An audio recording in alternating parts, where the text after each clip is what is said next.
আসসালামু আলাইকুম। তো আমি আপনাকে প্রশ্ন করলাম, কোন বস্তুকে 5 কিলোমিটার/সেকেন্ড বেগে নিক্ষেপ করলে সর্বোচ্চ উচ্চতা কত হবে? তো আপনি সমাধান করা শুরু করলেন এটা ভেবে, যেহেতু একটা বেগে নিক্ষেপ করা হয়েছে সুতরাং তার গতিশক্তি নিশ্চয়ই থাকবে হাফ এম ভি স্কোয়ার, এবং সর্বোচ্চ উচ্চতায় যেহেতু তার কোনো গতিশক্তি থাকবে না, শুধুমাত্র বিভব শক্তি থাকবে, সুতরাং এটা সমান লেখা যায় এম জি এইচ। এবং আপনি মনের আনন্দে জি থেকে এম কাটলেন, এম কাটার পর মোটামুটি ক্যালকুলেশন করার পর যে হাইটটা পেলেন, এটা হলো 1.27 ইন্টু 10⁶ মিটার। এবং এটা যদি আপনি করেন তাহলে সম্পূর্ণভাবে এই উত্তরটি ভুল। কেন ভুল হলো? সেটা হলো, যখন আমরা কোনো বস্তুকে এই কিলোমিটার রেঞ্জে থ্রো করি, অথবা কোনো একটা হাইট যখন আমরা কিলোমিটার রেঞ্জে আসে, তখন সেখানে আর কি এই সূত্রটা খাটে না। এটা শুধুমাত্র প্রযোজ্য হলো যখন হাইট মিটার রেঞ্জে থাকবে বা ক্যালকুলেশন গুলো মিটার রেঞ্জে করা হবে। ঠিক আছে? তো এই প্রশ্নটার সমাধান আসলে কিভাবে করব সেটা আমরা চলুন দেখে নিই। তো এটার সমাধান করার জন্য আপনাদের একটা ধারণা থাকা লাগবে, সেটা হলো উৎক্ষেপণ নীতি। উৎক্ষেপণ নীতি। আচ্ছা, উৎক্ষেপণ নীতিটা মূলত হলো শক্তি সংরক্ষণশীলতার নীতি বা কনজারভেশন অফ এনার্জি। বাংলায় বলি শক্তির সংরক্ষণশীলতা। শক্তি সংরক্ষণশীলতা নীতি, এটা খেয়াল রাখতে হবে। ধরেন এটা আমাদের খুব সুন্দর পৃথিবী। এই পৃথিবীর এটা হলো সেন্টার, এবং এই সেন্টার থেকে পৃষ্ঠ পর্যন্ত যে দূরত্ব সেটা হলো রেডিয়াস। সো আর এটাকে বলা হয় ভূপৃষ্ঠ। ভূপৃষ্ঠে একটা স্যাটেলাইট আছে, সেই স্যাটেলাইটটাকে আপনি কিছু পরিমাণ এনার্জি ইনপুট দিয়ে সেটাকে একটা নির্দিষ্ট হাইট পর্যন্ত নিয়ে গেলেন, এবং সেই নির্দিষ্ট হাইটে নিয়ে যাওয়ার পরে সেটা সেই হাইটের একটা কক্ষপথে ঘুরতে থাকলো, এইভাবে কক্ষপথে ঘুরতে থাকলো। ওকে, তো আপনি যে বেগে চালিয়েছিলেন সেটা এইখানে স্যাটেলাইটের বেগে পরিণত হবে। ঠিক আছে, দেন এইভাবে ঘুরতে থাকবে। তো এইখানে আপনি যে ইনপুটটা দিয়েছিলেন, ইনিশিয়াল এনার্জিটা ইনপুট করেছিলেন, এবং এইখানে যে ফাইনাল এনার্জিটা আসছে, শক্তি সংরক্ষণশীলতা নীতি বলে এই ইনিশিয়াল এনার্জি এবং ফাইনাল এনার্জি সমান। আচ্ছা, ইনিশিয়াল এনার্জি আমরা জানি এনার্জি দুই ধরনের, একটা হলো কিনেটিক এনার্জি, একটা হলো পোটেনশিয়াল এনার্জি, অর্থাৎ একটা গতিশক্তি, একটা বিভব শক্তি। তো সবার ফার্স্টে আমরা ইপি ইনিশিয়াল অর্থাৎ পোটেনশিয়াল এনার্জি ইনিশিয়ালে যেটা থাকে, দেন ইকে ইনিশিয়াল, এইটা যোগফল বা সমষ্টি ইপি ফাইনাল প্লাস ইকে ফাইনাল, এই দুইটার সমষ্টির সমান আর কি। সো একটু দেখি এখানে কি কি আমরা ব্যবহার করছি। যে দেখেন, যখন স্যাটেলাইটটা ভূপৃষ্ঠে ছিল তখন ডেফিনেটলি তার একটা বিভব শক্তি ছিল, এবং সেই বিভব শক্তিটা আমরা যদি মেজার করি তাহলে মেজার করে এসছি আগে আর কি, সেটা হলো GMM ডিভাইডেড বাই এখানে নিচে হবে আর। ঠিক আছে, যেহেতু এটা ভূপৃষ্ঠে আছে, কেন্দ্র থেকে ভূপৃষ্ঠের দূরত্ব। আচ্ছা, বলে রাখি যে বিভব শক্তিটা বের করা হয় মাইনাস GMM, মানে যার উপর বিভব শক্তি সেটা যার উপর বিভব শক্তি সেটার গুণ করা লাগে। ডেফিনেটলি দুইটা টার্ম আছে, যে একটা হলো বিভব, একটা হলো প্রাবল্য। প্রাবল্যর ক্ষেত্রে, বিভবের ক্ষেত্রে মাইনাস GM বাই আর, এবং প্রাবল্যের ক্ষেত্রে ব্যবহার করা হয় GM বাই আর স্কোয়ার। এটা মহাকর্ষীয় আর কি। এছাড়া আরেকটা আছে তড়িৎ। তড়িতের ক্ষেত্রে কে কিউ ব্যবহার হয়। তো যাক, সে ব্যাপারে। সো এখানে ইনিশিয়াল যে পোটেনশিয়াল এনার্জি ছিল স্যাটেলাইটটার, সেটা হলো মাইনাস GMM বাই আর। আচ্ছা, এখন কিনেটিক এনার্জি আমরা ধরে নিলাম যে কোনো একটা আমরা এনার্জি দিলাম, এটাকে আপনারা এভাবেও ডিনোট করতে পারেন, হাফ এম ভি স্কোয়ার। আচ্ছা, কিনেটিক এনার্জি দেওয়ার পরে এটা ফাইনালি যে হাইটে গেছে সেইখানে তার একটা বিভব শক্তি আছে, এইখানে একটা বিভব শক্তি আছে, সেটা হলো minus G M M by R plus H. আচ্ছা, ছোট হাতের এম এবং বড় হাতের এম গুলো কি? ছোট হাতের এম হলো স্যাটেলাইটের ভর এবং বড় হাতের এম হলো আমাদের আর্থের ভর। আচ্ছা, minus G M by R plus H. এখন ইকে ফাইনাল মানে কি? এখানে যাওয়ার পর যেই বেগে আমাদের স্যাটেলাইটে ঘুরতে থাকবে অর্থাৎ ভিএস, এই বেগে কক্ষপথটা পরিভ্রমণ করতে থাকবে। তাহলে half M V of satellite, velocity of satellite square.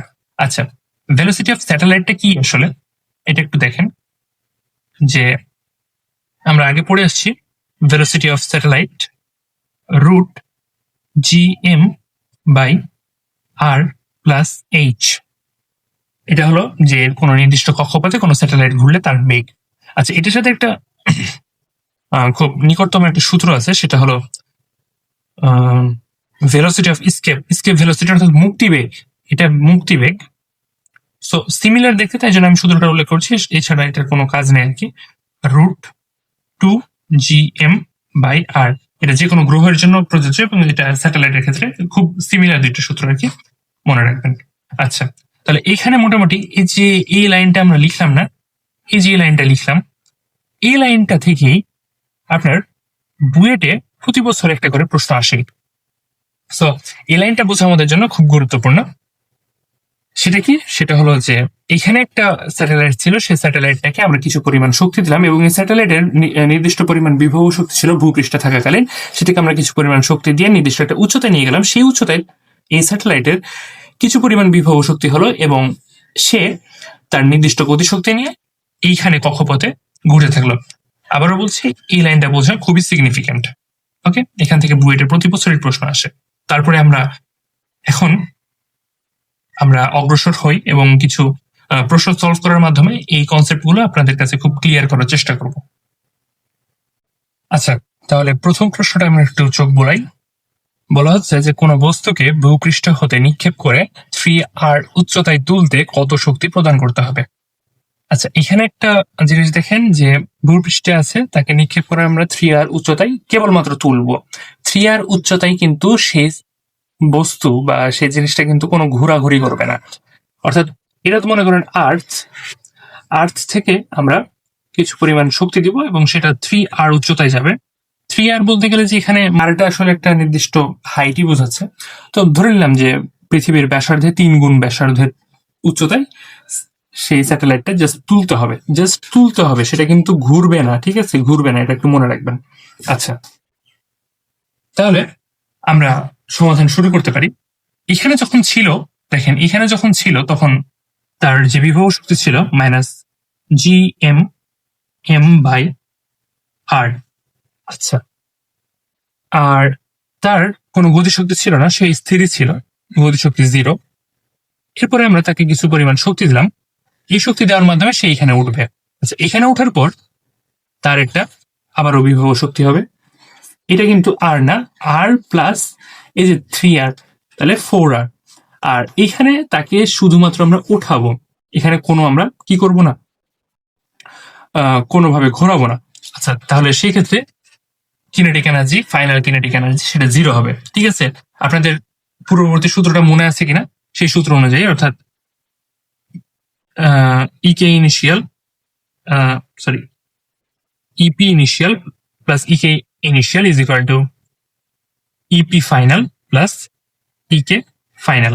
এখানে ইপি ইনিশিয়াল ছিল minus GMM by R, KE final এটা 0, কোনো ঘোরাঘুরি করছিল না, এখানে স্থিরভাবে ছিল স্যাটেলাইটটা। আমরা জাস্ট কিছু পরিমাণ শক্তি দিয়ে তাকে 3r উচ্চতায় তুলেছি, তখন তার ইপি ফাইনাল অর্থাৎ পোটেনশিয়াল এনার্জি ফাইনালি হয়েছে মাইনাস জিএমএম বাই 4r। আর সেখানে আমরা জাস্ট তুলবো, কোনোভাবে ঘোরাবো না, এই জন্য এটা হলো ইপি ফাইনাল, ইকে ফাইনাল এটা 0। আচ্ছা, দুই ক্ষেত্রে তার কোনো গতিশক্তি দেখতে পাচ্ছি না আমরা। আচ্ছা, এখানে আমাদের বলে রাখা ভালো, যখন আপনারা এই স্যাটেলাইট সম্পর্কিত এই শক্তির সংরক্ষণশীলতা বা উৎক্ষেপণ নীতি সংক্রান্ত প্রশ্নগুলো সমাধান করবেন, তখন কিছু ক্ষেত্রে প্রশ্নে আপনাদের কয়েকটা জিনিস মনে রাখা দরকার। সেটা হলো ম্যাস অফ আর্থ অর্থাৎ পৃথিবীর ভর হলো 6 × 10⁻24 কেজি। এটা মাঝে মধ্যে আপনাদের প্রশ্নে মেনশন না করাও থাকতে পারে। রেডিয়াস অফ আর্থ অর্থাৎ পৃথিবীর ব্যাসার্ধ হলো 6,400 কিলোমিটার, যেটা মনে রাখা খুব সুবিধাজনক এবং এটা আপনাদের মনে রাখতে হবে। দেখেন দুই ক্ষেত্রে চারের খেলা আছে, যেখানেও চারের খেলা আছে। 6 × 10⁻24 কেজি, 6,400 কিলোমিটার।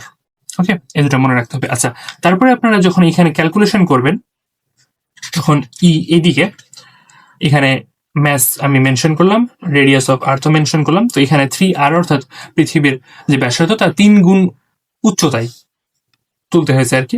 তখন এই যে এনার্জিটা বের করবেন তখন -GMM/4r, এই পোর্শনটুকু ওইদিকে যাবে, যে যোগ হয়ে যাবে, প্লাস GMM/r। আচ্ছা, এখানে একটা কথা বলি যে কোনো বস্তু, আমি কিন্তু কোনো বস্তুর আসলে ভরটা দেই নাই। সো এখানে ভরটা না দেওয়াটা আমাদের কনসার্ন না, এখানে আমরা কোনো উত্তরই বের করবো না আসলে বলতে গেলে। সো এখান থেকে আমাদের যদি কোনো বস্তুটার ভরটা দেওয়া থাকতো তাহলে সেখান থেকে আমরা কি পরিমাণ এনার্জি আমাদেরকে প্রদান করতে হবে সেটা আমরা বের করতে পারতাম। আমাদের কাছে মোটামুটি সবকিছুই আছে। যদি ভরটা আমি যে কোনো একটা র্যান্ডম ভর ধরি, 1ই ধরি, তাহলে সেটা বের করা যায় আর কি। সো সেটা বের করে যে অ্যান্সারটা আসবে সেটাই। তারপরের প্রশ্নটা পড়ি। তারপরের প্রশ্ন বলছে 400 কেজি ভরের, অর্থাৎ এবার কিন্তু ভর মেনশন করা আছে, 400 কেজি ভরের প্রাগতিক স্যাটেলাইটকে ভূপৃষ্ঠে কত শক্তি দিলে তা ভূপৃষ্ঠ হতে 12,000 কিলোমিটার এর কক্ষপথে ঘুরবে, 12,000 কিলোমিটারের কক্ষপথে ঘুরবে, এবং তাকে কত বেগে নিক্ষেপ করা হবে। তাহলে এখানে মোট দুইটা পোর্শন আছে একটা প্রশ্নে। সেখানে হলো প্রাগতিক স্যাটেলাইট, অর্থাৎ আমাদের চ্যানেলের নাম অনুসারে প্রাগতিক স্যাটেলাইটকে ভূপৃষ্ঠে কত পরিমাণ শক্তি দিলে তা ভূপৃষ্ঠ হতে 12,000 কিলোমিটার এর কক্ষপথে ঘুরবে এবং তা কত বেগে নিক্ষেপ করতে হবে। তাহলে দুইটা পোর্শন। তো ফার্স্ট পোর্শনটা নিয়ে আমরা প্রথমে কাজ করব। তো দেখেন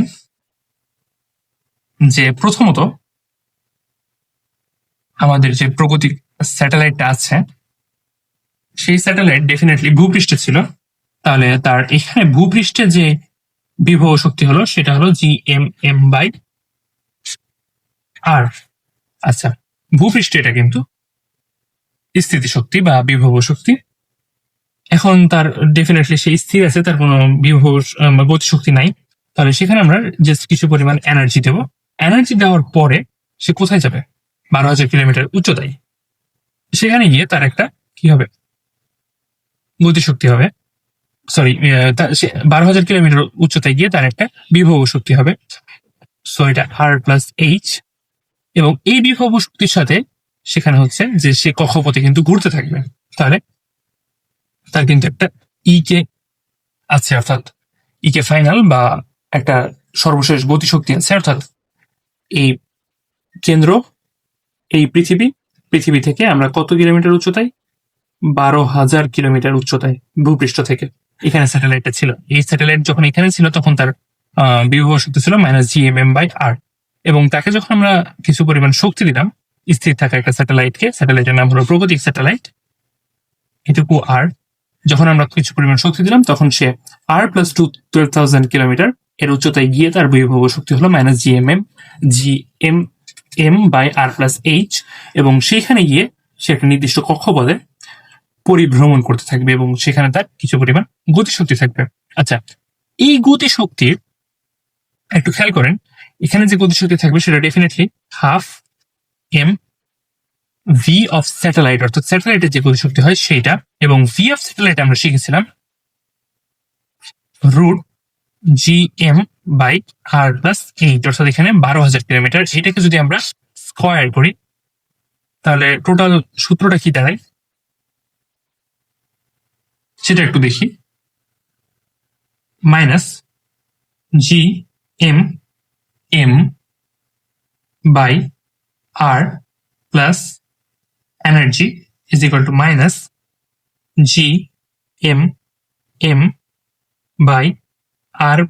-GMM/r+H plus ½ m। আচ্ছা, এটাকে টোটালটা যদি স্কয়ার করি তাহলে ইন্টু GM/r+H। ওকে, সো এইটা আমাদের ফাইনাল সূত্র দাঁড়ালো। তাহলে কি কি দেখলাম? যে ফার্স্টে আমাদের স্যাটেলাইটটা ভূপৃষ্ঠে ছিল তখন তার বিভব শক্তি, তাকে কিছু পরিমাণ শক্তি দিলাম, শক্তি দেওয়ার পরে সে একটা নির্দিষ্ট হাইটে গেল, হাইটে যাওয়ার পর সেখানে তার একটা বিভব শক্তি হলো এবং সেইখানে সেই কক্ষপথে পরিভ্রমণ করার কারণে তার একটা গতিশক্তি থাকলো। ঠিক আছে, তাহলে এইটা যদি আমরা এখন সলভ করি তাহলে মোটামুটি কেমন হয় দেখেন। সো এই সলভটাও আমি দেখাবো, ডেফিনেটলি দেখাবো, কেন দেখাবো না। এইখানেও কিন্তু এই প্রশ্নটা আসলে এই প্রশ্নগুলোতে আমি পৃথিবীর ভর এবং রেডিয়াস মেনশন করি নাই। সো এইখানে ক্যাসিও ক্যাসিও 991 দিয়ে সলভ করব। তো এই সলভটা একটু লেন্দি আছে। ইকুয়েশনে যাব, সলভারে যাব। সো মাইনাস ক্যাটালগে গিয়ে এই উপরের দিকে গেলে আপনারা সাইন কনস্ট্যান্ট পাবেন, ইউনিভার্সালে যাবেন, এখানে জি আছে এবং পৃথিবীর ভর হলো 6 × 10⁻24, আর পৃথিবীর রেডিয়াস হলো 6400 × 10 কিউব প্লাস কিছু পরিমাণ এনার্জি দেব, then shift equal to minus আবারও ক্যাটালগ ইউনিভার্সাল জি ইন্টু পৃথিবীর ভর 6 × 10⁻24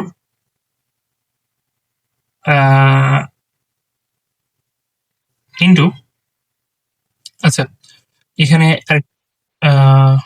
এখানে একটা জিনিস ছুটে গেছে আর কি, যেখানে জি পৃথিবীর ভর দেওয়ার পরে আমরা স্যাটেলাইটের ভরটা গুণ করে নাই 400 কেজি। আচ্ছা, জি ইন্টু 6 × 10⁻24 অর্থাৎ পৃথিবীর ভর ইন্টু স্যাটেলাইটের ভর হলো 400 কেজি। নিচে যাবে পৃথিবীর ব্যাসার্ধ 6400 × 10⁻3 প্লাস হাফ ইন্টু স্যাটেলাইটের ভর 400 ইন্টু আবারও ক্যাটালগ সাইন কনস্ট্যান্ট ইউনিভার্সাল জি, আর পৃথিবীর ভর 6 × 10⁻24।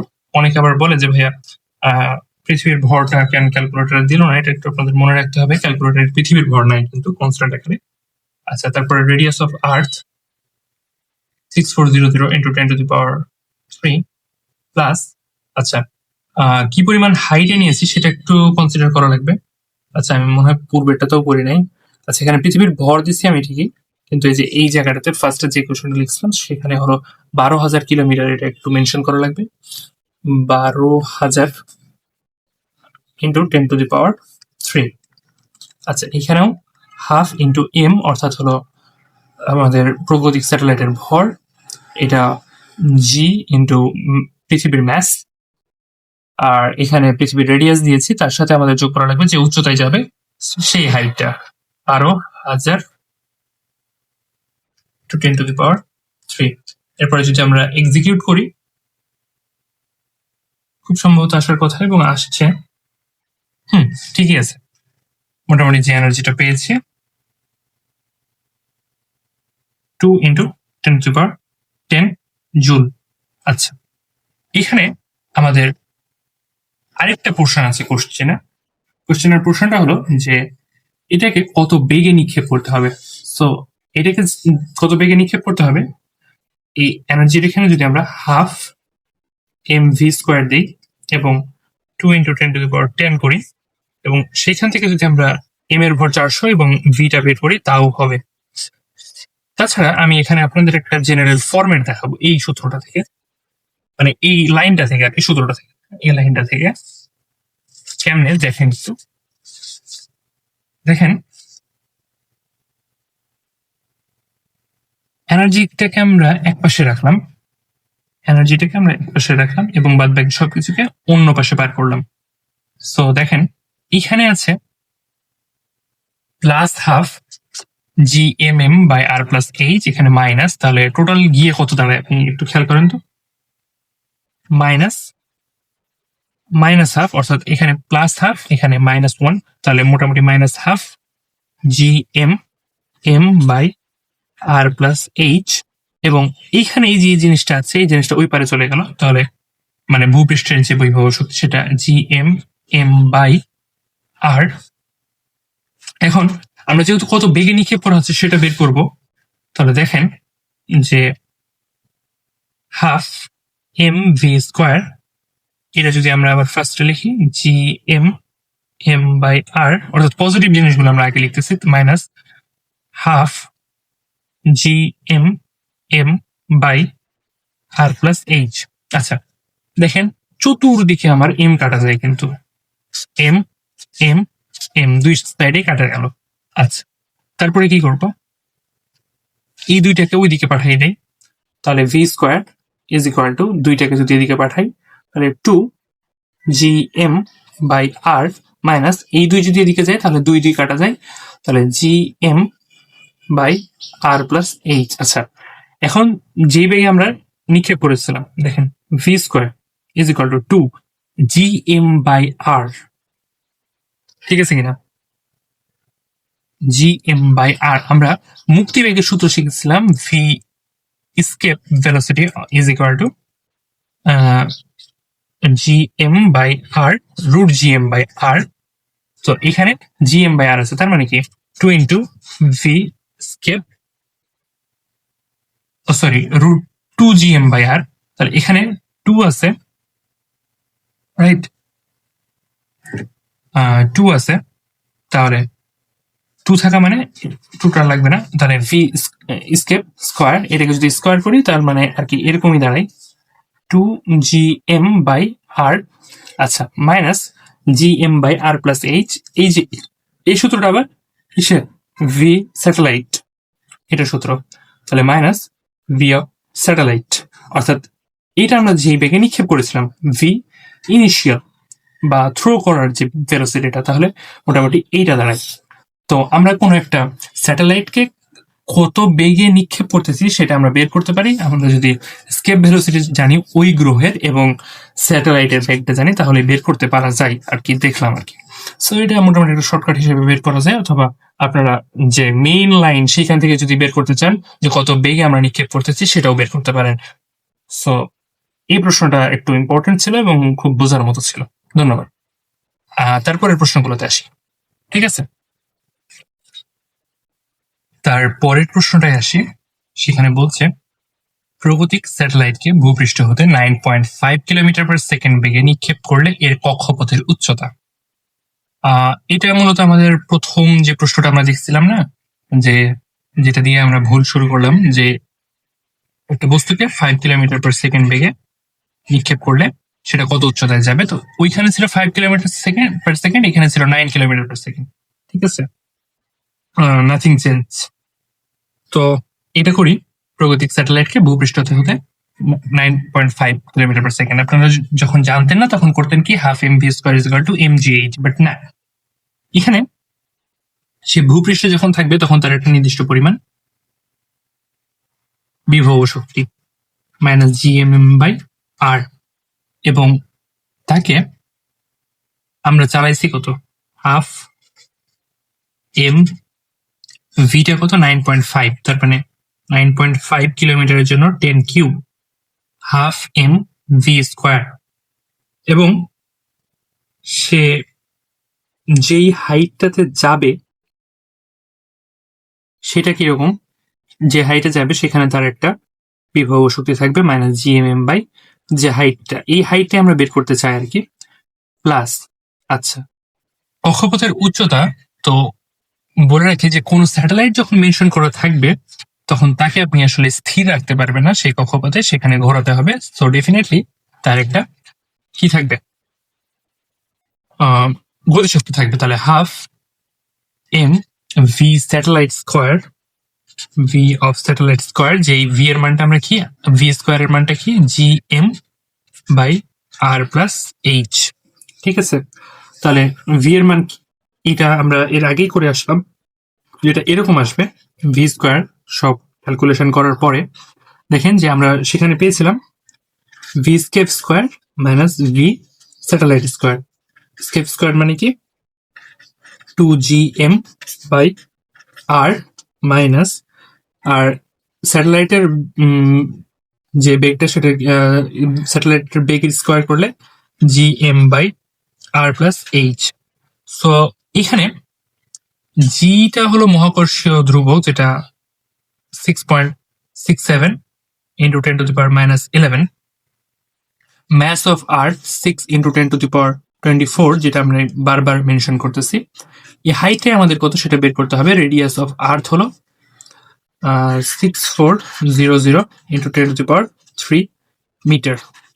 সো এটা সমস্ত কিছু করার পর বেগটা আপনারা যেটা পাবেন v is equal to 5095 kilometre, 5095 kilometre উচ্চতায় যদি আপনি 9.5 কিলোমিটার পার সেকেন্ড বেগে একটা বস্তু বা প্রগতিক স্যাটেলাইটকে ছুড়ে মারেন, তাহলে সেটা এত বেগে ঘুরতে সরি ভি ক্যান বের করতেছি আমি, হাইটে, এত হাইটে ঘুরতে থাকবে।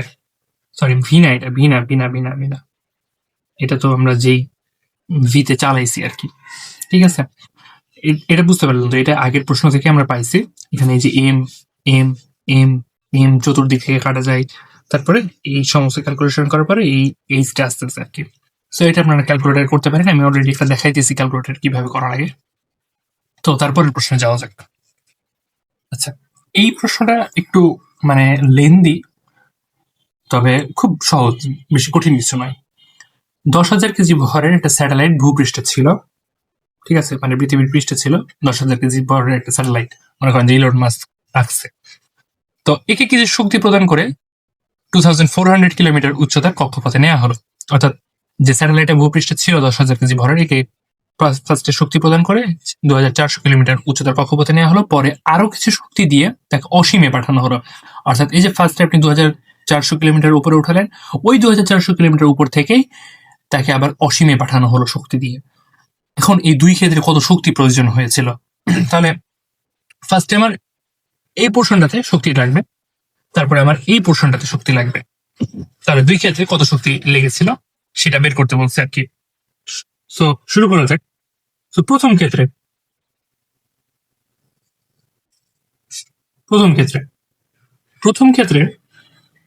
আমরা যখন ভূপৃষ্ঠে ছিলাম আর কি, তো ভূপৃষ্ঠে থাকাকালীন স্যাটেলাইটের একটা বিভব শক্তি ছিল -gm/r, যেটা ভূপৃষ্ঠে আর কি। তারপরে আমরা তাকে কিছু শক্তি দিলাম, এই শক্তিটা কত দিলাম সেটাই বের করতে হবে আর কি আমাদেরকে। তারপরে সেই শক্তি দেওয়ার পরে সে একটা 2400 কিলোমিটার উচ্চতায় গেল, -gmm, সেখানে তার একটা বিভব শক্তি থাকবে।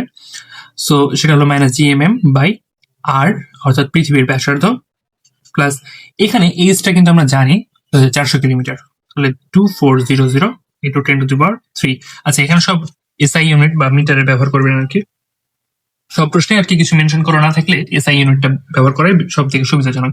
সেইখানে 2400 কিলোমিটার উচ্চতার কক্ষপথে ঘুরতে থাকলো, তাহলে হাফ এম, আর ভি অফ স্যাটেলাইটে তাহলে ঘুরতে থাকলো, তাহলে ভি অফ স্যাটেলাইট স্কোয়ার, তাহলে কি দাঁড়ায় gm/r প্লাস এইচ, ঠিক আছে। তাহলে এই লাইন থেকে আমাদেরকে এনার্জি বের করতে হবে। এটা আবারও বলতেছি যে half M V of satellite থেকে, কিন্তু এটা ফাইনাল কিনেটিক এনার্জি।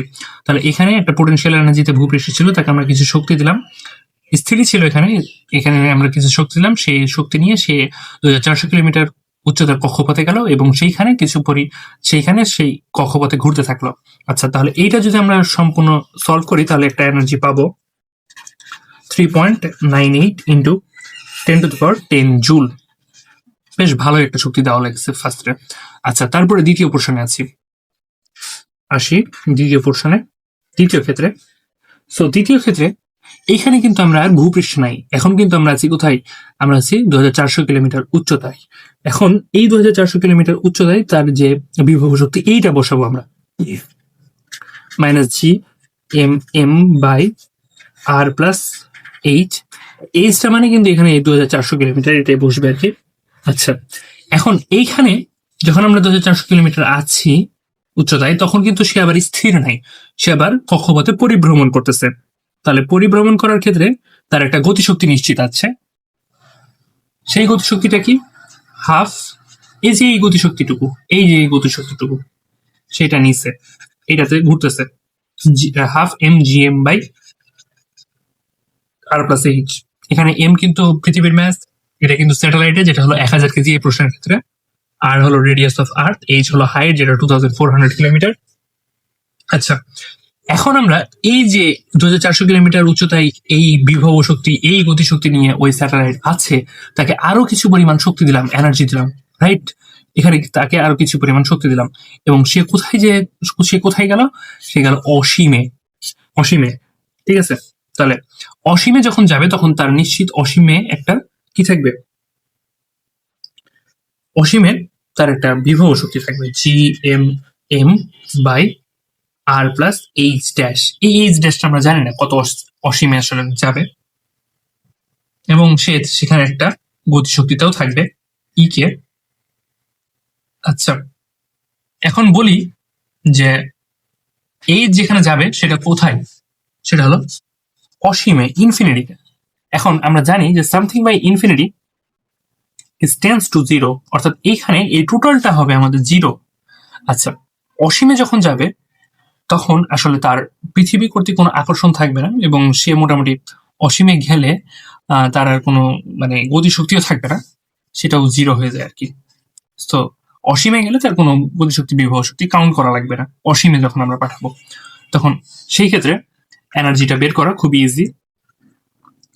এনার্জিটা আসলে তখন সেক্ষেত্রে এই সবটুকু ক্যালকুলেশন করে এইদিকে যদি আমরা পাঠাই দিই তাহলে সেটা half G M by half G M by R plus H, অর্থাৎ এই পরিমাণ শক্তি দিলে সে অসীমে চলে যাবে।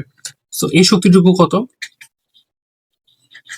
2.275 ইন্টু 10 জুল। দেখেন এইটার ক্ষেত্রে কিন্তু এটার শক্তিটা কম লাগছে, কিন্তু একটা জিনিস খেয়াল করতে হবে যে এখানে আমরা ফার্স্টে 2400 কিলোমিটার উচ্চতায় উঠাতে, এই ভূপৃষ্ঠ মানে পৃষ্ঠ থেকে উঠাতে এই শক্তিটা এই জন্য একটা বেশি লাগছে। যত পৃথিবীর কাছে থেকে আপনি সরাবেন জিনিসটাকে তত বেশি শক্তি লাগবে। আবার যখন 2400 কিলোমিটার থেকে উঠাইছি মানে তখন আবার যখন অসীমে দিচ্ছি তখন কিন্তু বেশ কম শক্তি লাগছে, কিন্তু আবার যদি ভূপৃষ্ঠ থেকে কাউন্ট করা শুরু করেন তখন কিন্তু অনেক বেশি শক্তি লাগবে। আচ্ছা, এটা গেল এই প্রশ্ন। তারপরে প্রশ্নে আমরা আসি। এইবারে এই প্রশ্নের ক্ষেত্রে আমরা যেটা খেয়াল রাখবো সেটা হলো যে আমরা এখানে কনসিডার করব মুক্তি বেগের চেয়ে বেশি বেগে মারলে, মুক্তি বেগের চেয়ে দেখা যায় মুক্তি বেগের চেয়ে বেশি বেগে ছুড়লে কি হবে? আচ্ছা, এখানে দেখেন প্রশ্নে বলতেছে 600 কেজি ভরের প্রাগতিক স্যাটেলাইটকে ভূপৃষ্ঠে 7 × 10 জুল শক্তি প্রদান করা হলো। অর্থাৎ খুব সিম্পল ভাবেই একটা প্রাগতিক স্যাটেলাইটকে এত জুল শক্তি প্রদান করা হলো, এটি কত আনুভূমিক বেগে ঘুরবে, অর্থাৎ এটা যে একটা নির্দিষ্ট হাইটে যাবে, হাইটে যাওয়ার পর সেটা কত আনুভূমিক ভাবে ঘুরবে সেটাই বোঝাইছে আর কি। তো এখানে দেখেন এই শক্তিটাকে আমরা একটু দেখি তো কত বেগে আর কি থ্রো করতেছি। হাফ এম ভি স্কোয়ার, এটাই তো আমরা দিচ্ছি তাই কিনা, 7 × 10⁻10 জুল, রাইট? সো এখানে কত আসে দেখেন, এটা যদি আমরা ক্যালকুলেশন করি, সো এটা মোটামুটি যদি এদিকে এম যাই তাহলে 2 × 7 × 10⁻10, আর নিচে আসে আমাদের 600 কেজি ভরের প্রাকৃতিক, তাই না? 600 কেজি। আচ্ছা, এটার রুট ওভার অ্যান্সার, তাহলে এইটা আসতেছে মোটামুটি ভি এর ভ্যালুটা আসতেছে 15,375.25। আচ্ছা, আমাদের পৃথিবীর স্কেপ ভেলোসিটি কত সেটা খুব মুখস্থ একটা বিদ্যা আর কি, আমাদের 11.2 কিলোমিটার পার সেকেন্ড, এটা আমরা পাইছি এত মিটার পার সেকেন্ড। সো এটাকে যদি আমরা মোটামুটি করি তাহলে মিটারে যদি কনভার্ট করি তাহলে কত আসে, 11.2 ইন্টু 10³ তাহলে 11,200 মিটার পার সেকেন্ড। আচ্ছা দেখেন তো এইটা বড় না এইটা বড়? আপনি এইটা বড়, তার মানে কি আপনি যে বেগে চালাইছেন সেটা স্কেপ ভেলোসিটি থেকে বেশি, রাইট? অর্থাৎ যে পরিমাণ শক্তি দিচ্ছেন সেই পরিমাণ শক্তি নিয়ে সেই স্কেপ ভেলোসিটি অর্থাৎ মুক্তি বেগের মানে পৃথিবীর যত আকর্ষণ আছে সেই আকর্ষণ ছিঁড়ে সে চলে যাবে। তারা যদি ছিঁড়েই চলে যায় তাহলে কত আনুভূমিক ভাবে বেগে ঘুরবে সেটা আমরা বের করবো কেমনে, সেটাই না? সো সেটা কিভাবে বের করব? আমরা একটা জিনিস আরেকটা কনসিডারেবল, যে সেটা হলো আচ্ছা, আগের প্রশ্নে একটা জিনিস কারেকশন করি। সেটা হলো যে যখন আমরা আগের প্রশ্ন দেখছিলাম যে আরো কিছু শক্তি তাকে অসীমে পাঠানো হলো, অসীমে পাঠানোর ক্ষেত্রে আমরা সেখানে ইকেটা কনসিডার করি নাই। ইকেটা কনসিডার করি নাই এই কারণে যে সেখানে যখন অসীমে পাঠানোর কথা হবে তখন একটা জিনিস খেয়াল রাখবেন যে সেখানে যে তাকে কত বেগে ঘুরছে সেটা জিজ্ঞাসা করা হচ্ছে না কিনা। কারণ অসীমে গিয়ে স্যাটেলাইট স্থির হয়ে যেতে পারে, আবার সেটা ঘুরতেও পারে। সো সেটা চাইছে কিনা সেটা একটু কনসিডারেবল। সো সেই ক্ষেত্রে এটা একটু কনসিডার করবেন ইকেটা বসানোর ক্ষেত্রে। এটা অন্যভাবেও সমাধানটা আসে। সেই সমাধানটা হলো যে আপনি ধরে নিলেন যে এখানে কোন একটা বেগ এসে ঘুরতেছে, তাহলে সেই ক্ষেত্রে half M G M by R plus H এটা ব্যবহার করতে পারেন। তো নর্মালি আপনি দুইভাবেই করেন।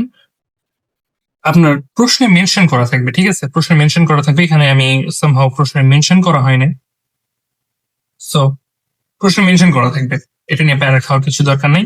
আর যদি মেনশন নাই করা থাকে তাহলে এটাকে আপনি এটা ধরে করতে পারেন, এটা ধরেই করতে পারেন, ঠিক আছে? এটা ধরেই করবেন, তাহলে সেক্ষেত্রে সে কত বেগে ঘুরতেছে সেটাও কনসিডার করা হয়। আচ্ছা, সো এখানে আসেন, এখানে আমরা স্কেপ ভেলোসিটি থেকে বেশি বেগে চালাই ফেলছি। তো এই প্রশ্নে এখানে আমরা স্কেপ ভেলোসিটি কনসিডার করলাম। আচ্ছা দেখেন, আমরা যদি হাফ এম ভি স্কেপ করি, অর্থাৎ মুক্তিবেগের সমপরিমাণ শক্তিটা আসলে কত হয় সেটা একটু যদি দেখি, half 6000 into 11.2 into 10 cube whole square.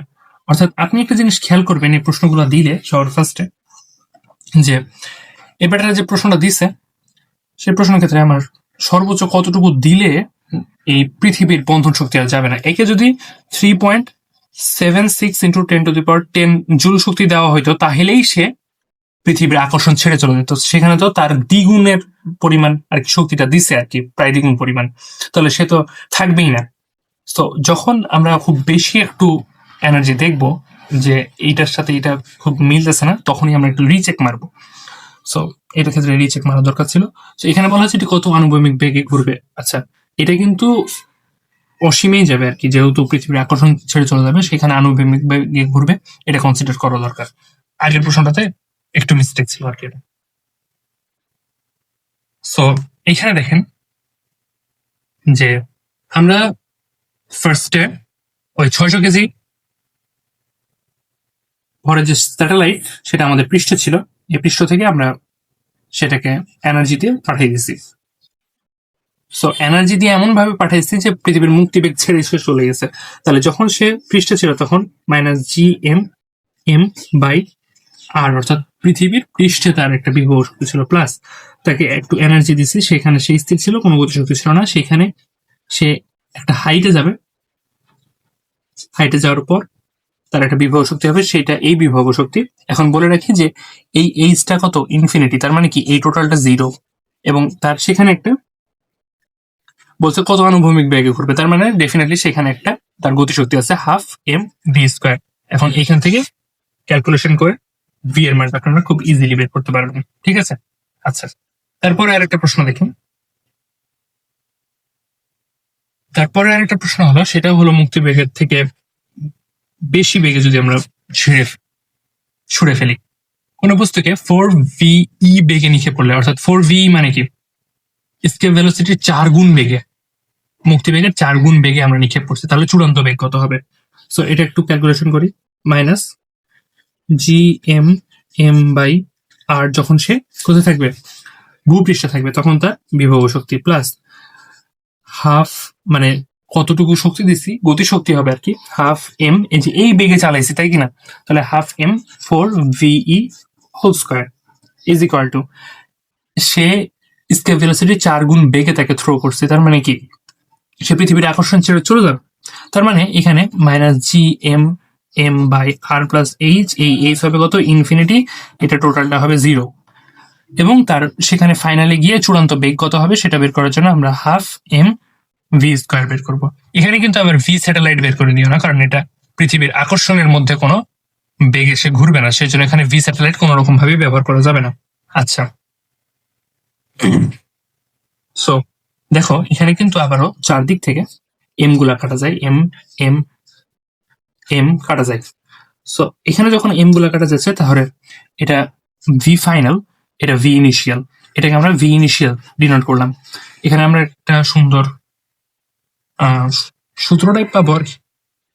তো ভি ফাইনাল কত হবে সেটা বের করার জন্য ভি ফাইনাল, আচ্ছা V final square is equal two, আচ্ছা এইদিকে যেটা আছে সেটা একটু দেখি।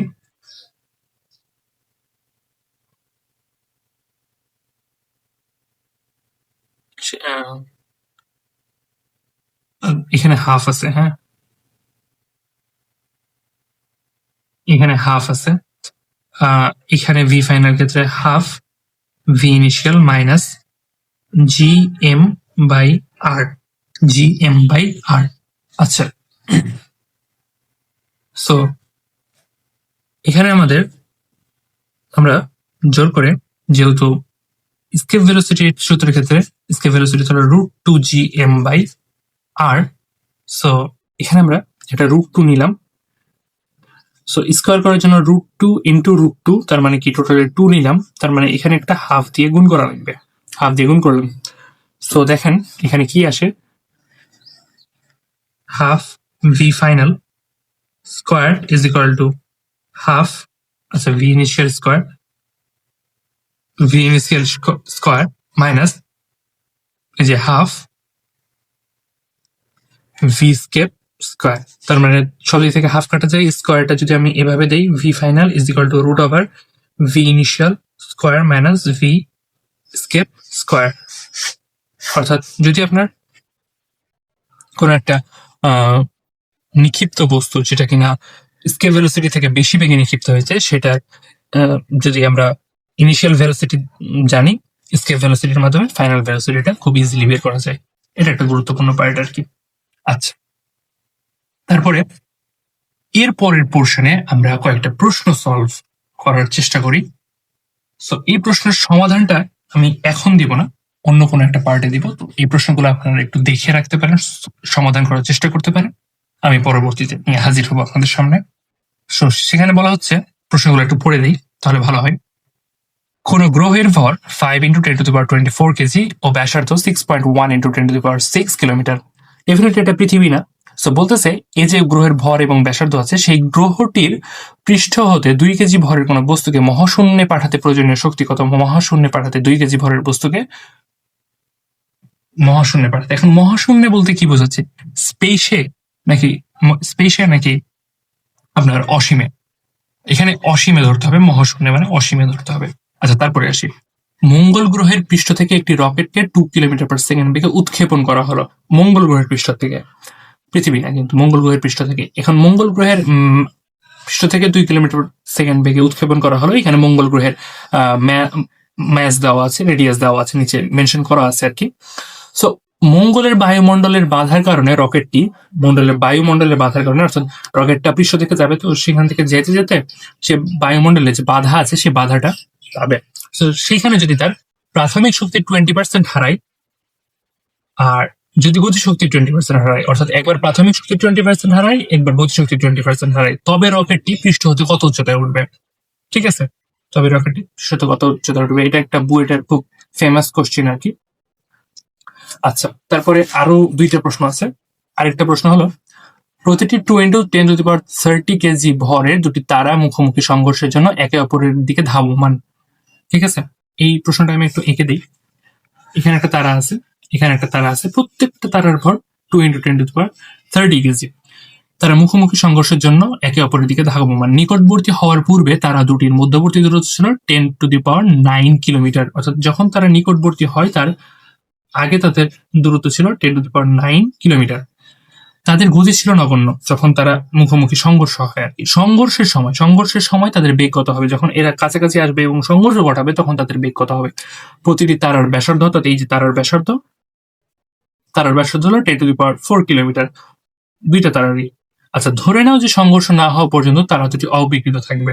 অর্থাৎ তারা যখন খুব নিকটবর্তী হয়, তারা কিন্তু আসলে নিজেদের রেডি মানে ঝলসানো দেখা যায় আর কি, কিছুটা বিকৃত হয়। তো ধরে নাও যে সংঘর্ষ না হওয়া পর্যন্ত তারা অবিকৃত থাকবে।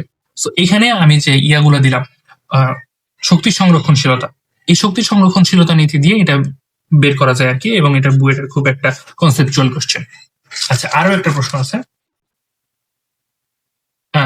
এই প্রশ্নটার রেফারেন্সটা আমি লিখতে ভুলে গেছি। তো যাই হোক, এই প্রশ্নটা কোশ্চেন ব্যাংকেরই প্রশ্ন আর কি। এখানে বলা হচ্ছে পৃথিবী পৃষ্ঠে একটি নাইট্রোজেন অণুর বেগ, আচ্ছা এটা মনে হয় বুয়েটে আসছিল। আচ্ছা, পৃথিবী পৃষ্ঠে একটি নাইট্রোজেন অণুর ভর 0°C তাপমাত্রায় উক্ত গ্যাসের আরএমএস মানে হলো এই বর্গমূল গড় বর্গবেগ আর কি, বর্গমূল গড় বর্গবেগ, রুট মিন স্কয়ার। ঠিক আছে। সো পৃথিবী পৃষ্ঠে একটি নাইট্রোজেন অণুর বেগ 0°C তাপমাত্রায় উক্ত গ্যাসের আরএমএস বেগের সমান। ঠিক আছে, মানে হলো পৃথিবী পৃষ্ঠে নাইট্রোজেন অণুর যে বেগ আছে সেটা 0°C তাপমাত্রায় নাইট্রোজেন অণুর যে আরএমএস বেগ তার সমান পৃথিবী পৃষ্ঠে।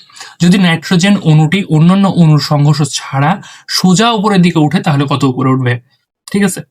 সো এটাও আর কি শক্তি সংরক্ষণশীলতা দিয়ে করা যায়, তবে এখানে আরএমএস এর একটা সূত্র লাগবে আপনাদের।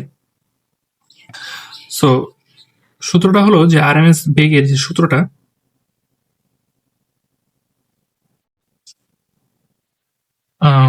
বলবো। সো যাই হোক, সূত্রটা 10 অধ্যায় আছে, বলে রাখি আইডিয়াল গ্যাস। তাহলে আপনাদের কি মাথাটা খাটবে, আইডিয়াল গ্যাসে আছে, সেখান থেকে আপনারা সূত্রটা নিয়ে নেবেন। ঠিক আছে, আরএমএস বেগের একটা সূত্র আছে, দুইটা আছে, তার মধ্যে একটাই লাগবে। আর সেখানে যে নিচে একটা এম থাকবে, এই এমটা মনে রাখবেন, এটা একটু বলে রাখি, এমটা মনে রাখবেন। এটা অবশ্যই আমরা যে ধরেন অক্সিজেনের আণবিক ভর কত জানি, 16 না। এখানে যে আণবিক ভর বসাবেন 16 × 10⁻³ করবেন, কারণ আমরা এটা গ্রাম পার মলিকুল আমরা কনসিডার করি, বাট এখানে কেজিতে লাগে, এসআই ইউনিটে লাগে। ঠিক আছে। আর উপরে কি বসবে সেটা ওখানে দেখে নেবেন আইডিয়াল গ্যাসে। তো আজকে এই পর্যন্তই। এই প্রশ্নগুলো নিয়ে হয়তো আমি কোনোদিন, হয়তো না, নেক্সট পার্টেই হাজির হব। সো ততদিন ভালো থাকবেন, সুস্থ থাকবেন, সকলকে ধন্যবাদ।